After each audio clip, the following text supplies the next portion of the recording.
Guys, आज हम लोग एक न्यू चीज़ पेप्सी जो कि पैकेट में आती है, सोडा वाली नहीं, उसका हम टेस्ट करने जा रहे हैं। अभी रुको, जरा मैं लाता हूँ। ओके गाइस, ये है हमारा कच्ची खारी पेप्सी।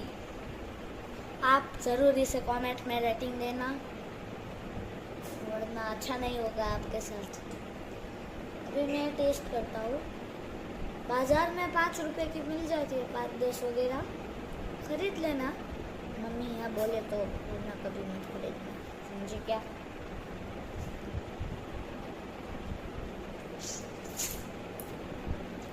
फर्स्ट जैसे कच्चा केरी सबसे बेस्ट डायलॉग बोलो, कच्चा केरी सबसे बेस्ट, समझे?